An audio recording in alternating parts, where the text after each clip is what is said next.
बच्चे की तरह होता है फाइटर प्लेन का नामकरण। सबसे पहले फ्रांस के फाइटर जेट को दिया था तूफानी नाम। 3 अक्टूबर को लाइट कॉम्बैट हेलीकॉप्टर को एयरफोर्स में शामिल किया गया। इस LCH को प्रचंड नाम दिया गया। इसके बाद से ये चर्चा हो रही है कि आखिर इन फाइटर जेट और लड़ाकू हेलीकॉप्टर के नाम कैसे रखे जाते हैं। आपको जानकर हैरानी होगी कि बच्चों की तरह ही एयरफोर्स इनका नामकरण करती है। नाम के लिए जेट या हेलीकॉप्टर की क्षमता और विशेषता पर ध्यान दिया जाता है। एयरफोर्स में विमानों का निकनेम रखने की शुरुआत वर्ष 1954 में हुई। वर्ष 1953 में भारत ने फ्रांस से MD 450 ओरेगन फाइटर जेट खरीदे। फाइटर जेट का निकनेम रखने का कारण ये था कि फ्रांस के इस जेट के नाम को बोलने में पायलट्स को दिक्कतें हो रही थी। इसे ध्यान में रखकर इसका भारतीय नामकरण तूफानी कर दिया गया।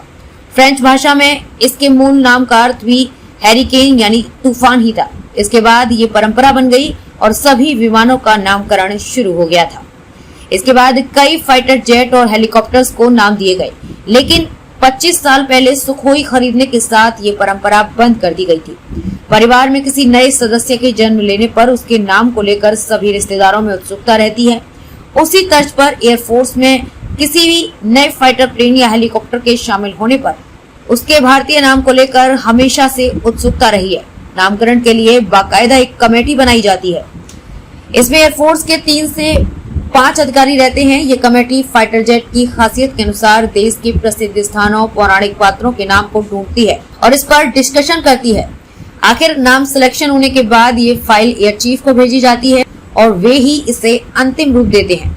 कई बार नाम के सिलेक्शन को लेकर रक्षा मंत्रालय तक भी चर्चा होती है और इसके बाद ये नाम फाइनल किए जाते हैं।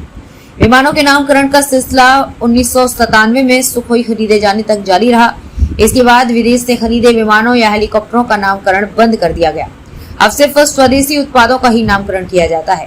इससे पीछे एयरफोर्स का यह तर्क था कि विदेशी विमान व हेलीकॉप्टरों की पहचान उनके मूल नाम से ही होती है। वहीं अन्य देशों के साथ युद्धाभ्यास के दौरान विदेशी पायलट्स को इन विदेशी फाइटर्स नए नाम से समझने में परेशानी होती है।